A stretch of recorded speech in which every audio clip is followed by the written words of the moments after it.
Hello and welcome to Monocle on Culture. I'm Robert Bound. On today's show, we're bringing you a dispatch from this year's Venice Biennale, the 60th edition of the world's most prestigious art event. But far more than just an event, the Biennale acts like a temperature test for the state of contemporary art right now.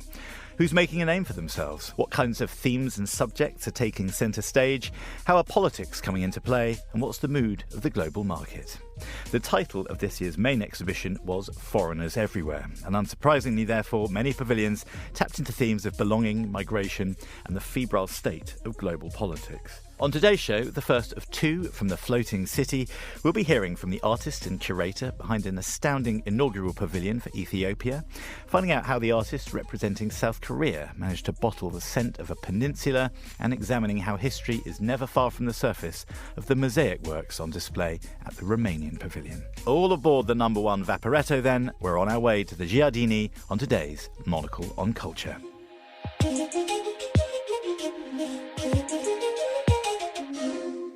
The very first Ethiopian pavilion to arrive in Venice did not disappoint. Curated by the British writer Lem Sisay, the striking paintings by artist Tesfaye Ergesa made a memorable debut. Both large-scale figurative paintings and smaller portraits capture Ethiopian iconography and German influences, where Ergesa spent a number of his years studying. At a buzzing opening, which included a traditional Ethiopian coffee ceremony, it was clear that the show had caught the attention of the art crowd and the eye of many a collector. I took both artist and curator aside to find out more about the underlying themes of the exhibition. And here's Lem on the central idea for the show. Well, the central idea for the show links to the theme of the Biennale, which is Foreigners Everywhere, as defined by the curator of the Biennale. And so the title of this exhibition is Prejudice and Belonging. I mean, I must talk about my relationship to Tesfaye and how... Please do, yeah. Is that okay? Because that to me feeds into what this whole exhibition is about as well. It's not simply a drawing by numbers, there's something much deeper going on. And Tesfaye some time ago, and Tesfaye will be able to speak to this, from Ethiopia, decided that he wanted to curate his exhibition. So the vision that I'm within that has made this happen is centrally inside the artist, which is a joy.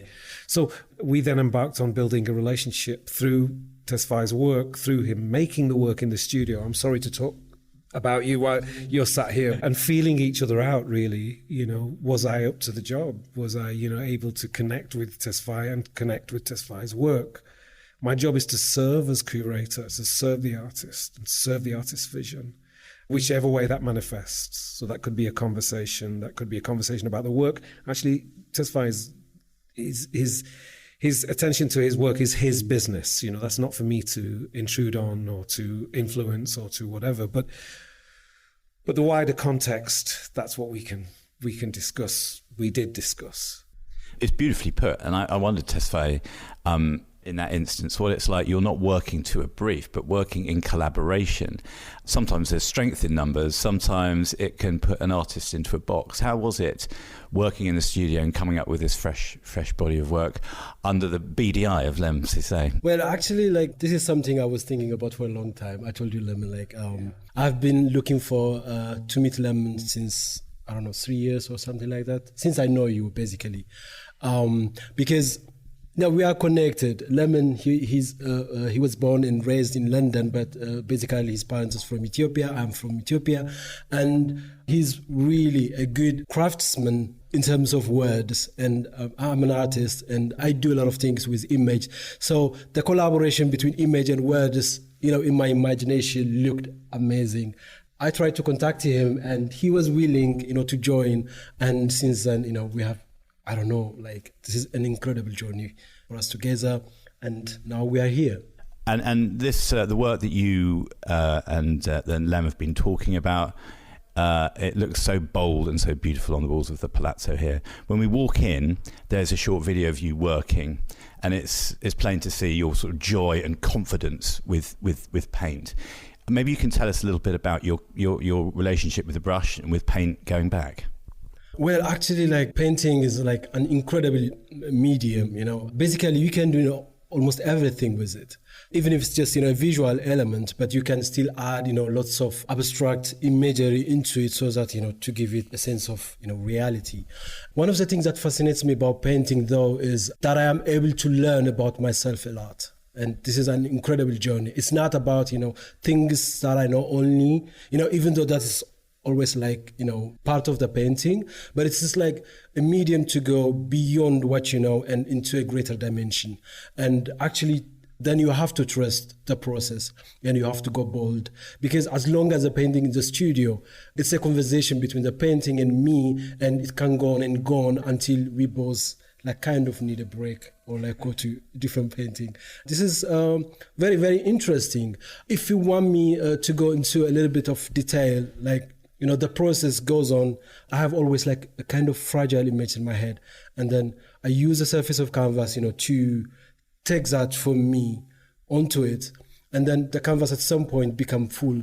And then I take some down and it become empty again. And then I fill it up with motif, image, figures. And then actually it's like it goes up and then down and up and down. And at the end, I kind of keep only the things that I cannot remove. And that becomes a painting. And you work, the show here is full of really large images. I mean, you presumably are you're on a ladder for doing the top half of these pictures. And then their buddies are these small portraits. And there's a wonderful sort of juxtaposition of scales, not necessarily of subject matter or of style.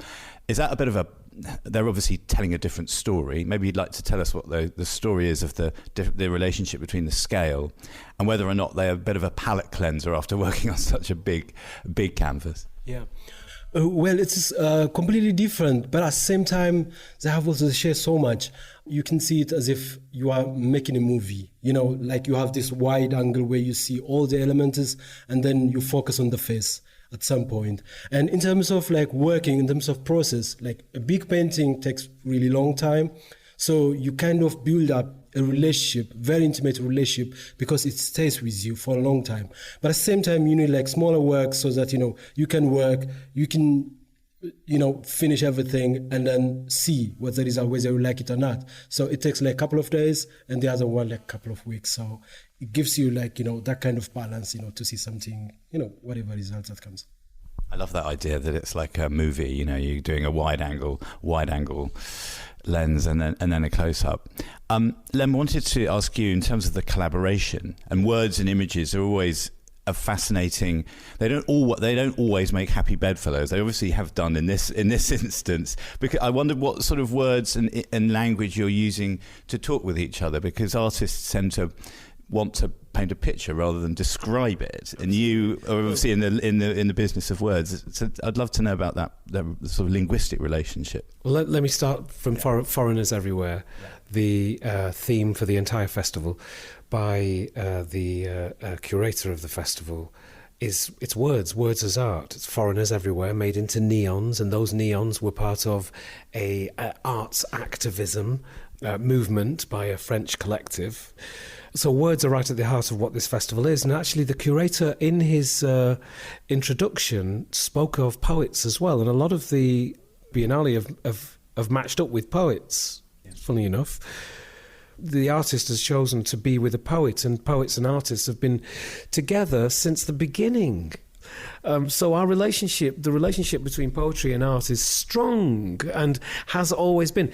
In the office of Saatchi Yates, there is a Kiefer piece, giant Kiefer piece, really, really dark and beautiful, and in it there is a poem.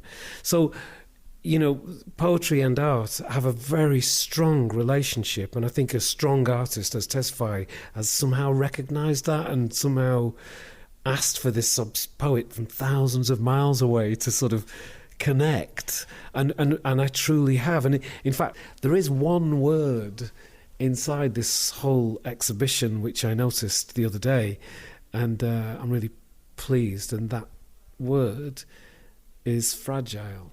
And this is the word that you started with. You had this idea that these paintings come from, you have a fragile idea or a fragile image of a human frame or a person, or is it a theme, Tesfaye, that is the fragility? You know, you can say like most of my paintings comes from the human fragility, recognizing that, and my fragility and the fragility of every other being.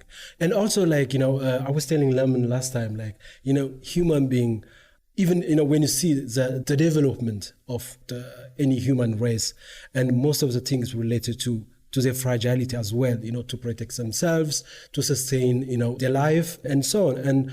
And out of fragility comes, you know, mightiness at the same time. It's just a paradox. As an artist, that can be also like something you can use, because weakness becomes strength in terms of painting, you know, showing your emotion to a stranger needs a strength.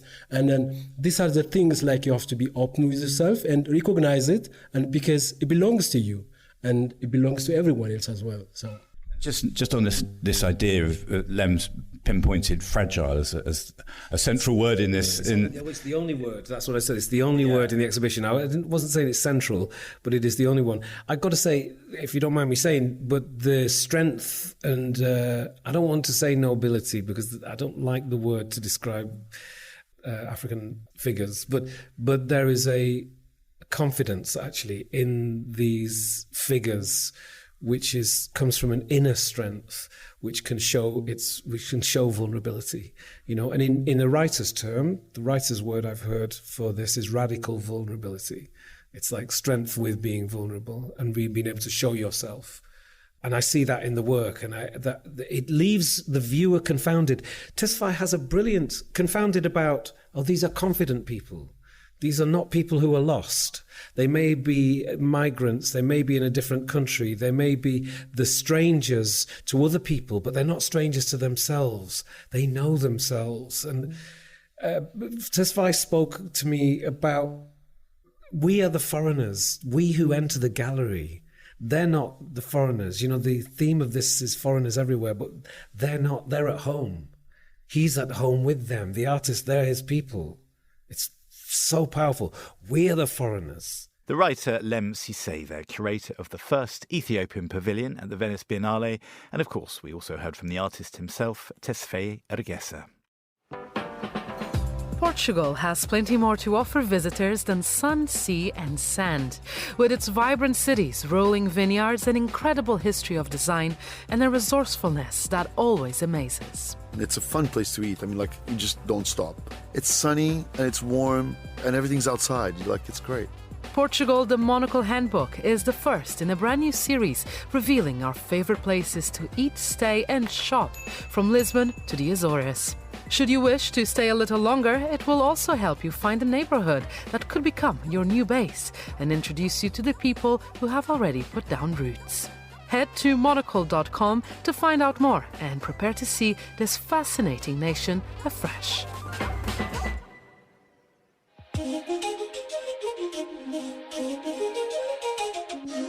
Now, how do you bottle the essence of a country? Well, the artist behind the South Korean pavilion used the opportunity of the Biennale to do just that. Koo Jong-ae's installation in the South Korean pavilion proved that contemporary art can be about more than just one of the senses. During last summer, Koo collected scent memories from members of the public from the entire Korean peninsula. Some 600 scent memories were mixed together into 17 scent experiences, which can be encountered in this exhibition. A levitating, cartoonish bronze figure expels the scents from his nostrils in a playful and frankly intoxicating perfume. Here's Koo to tell us more.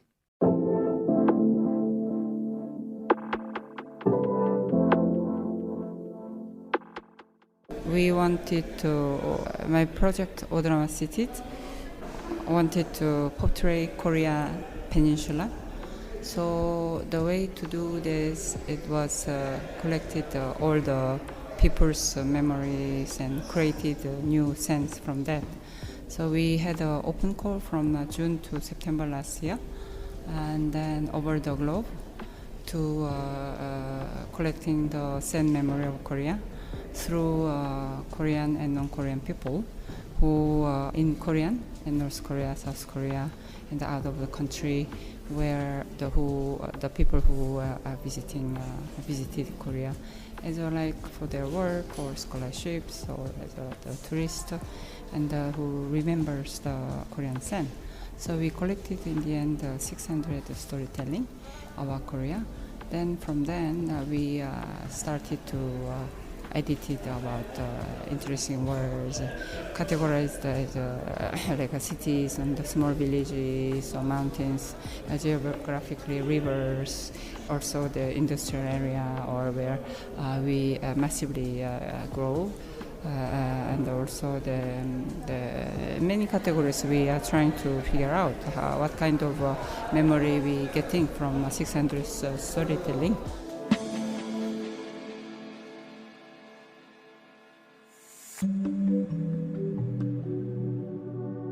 We discussed with a company who are working for smell to produce with the nose engineers, and we packed one smell, the sense from Korea, called the Odorma cities. So we normally the making smell and scent.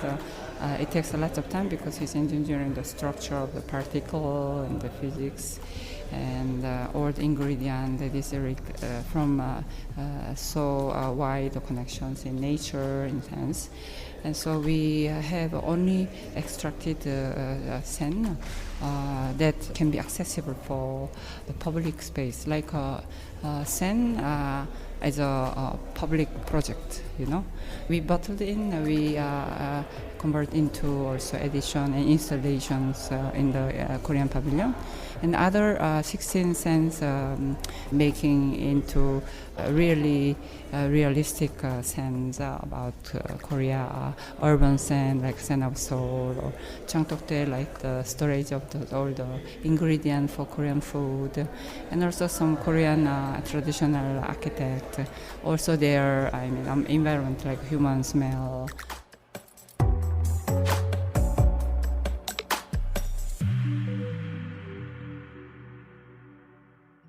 The people also remember the nature of Korea, like fog, also winter smell, and the different time of the day, like early morning, and very cold morning, or also sometimes evening air. They especially recognize. They describe about this, and some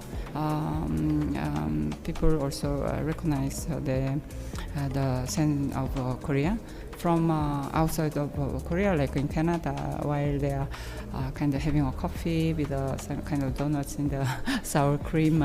They remember that was Korea scent, so they also submit this kind of story. We enjoyed so much about the variety of our memory and the information that we got. Actually, we collected 600 storytelling, but from a very old memory to recent memory. Like a machine, the human being cannot reproduce any new knowledge without memory. So it's not about remembering and preserving of your old heritage, but to creating the educated, reflective, inclusive new futures.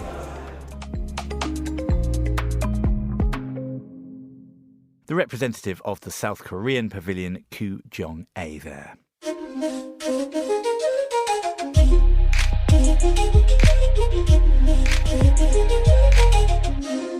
And finally on today's show, where the Biennale's title of Foreigners Everywhere makes the curators show but doesn't necessarily need to influence the pavilions and countries, it was uncanny that migration and identity really were mirrored in different ways by the various pavilions. Representing Romania was the artist Șerban Savu, whose exhibition What Work Is explores the iconography of work and leisure. His large mosaics and paintings, the result of some 20 years of work, are inherently tied to contemporary politics. They reflect our current relationship with work while referencing the complex history of Bolshevism in Romania and historic artistic movements such as pointillism. Here's the artist Șerban with more. In this exhibition, I propose the theme of work and leisure, the relation actually between work and leisure, a theme that is quite debated nowadays. They are doing experiments of cutting the working days of the week to 4 in Germany, in UK as well. So it's an important theme for our society now, and it's linked quite well with other themes like ecology, for example, or overproduction or consumerism and so on. You're sort of already looking to the future there with the idea of 4-day weeks. Some people are praying for that, some people aren't, depending upon what industry you're in, I suppose. But you are also looking back in Romanian history, in quite recent Romanian history, to Nicholas Ceausescu and the 6-day week. Can you tell us a little bit about how his rule and his way of governing Romania bears itself out in some of the paintings? Well, actually, I look at the present through the filter of history and specifically art history. Because in starting the mid-2000s, when I came back from a grant here in Venice, I studied 2 years here in Venice. Between 2002 and 2004, I came back to Romania and discovered that I can paint ideas and themes that I've been thinking of, but I never considered painting them.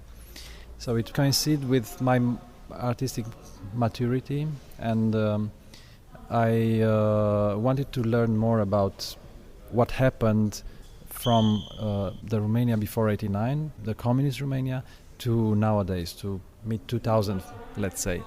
And it was a way of learning about myself and about the society I live in. And I took, let's say, the themes used in the socialist realism art, and I proposed them to nowadays. So the most important figure in the public art of communism, it was the figure of worker. Just quickly to define socialist realism, this is the sort of celebration of the noble worker in kind of the Stakhanovite, as it were, in the Russian realm, that sort of perfect man, perfect worker. Exactly, it was the new man conceived in the ideological laboratories of the communism, and it was the propaganda art. It was the art full of ideology. What I wanted actually, it was to remove this ideology out of the subject, out of the image, out of the picture. So I chose people working in their free time and resting in their working time. Or turning it on its head somewhat. I chose non-heroical characters, small canvases in the beginning with anonymous figures, with real scenes, with everyday life, but focused on the specific themes used in the socialist realism.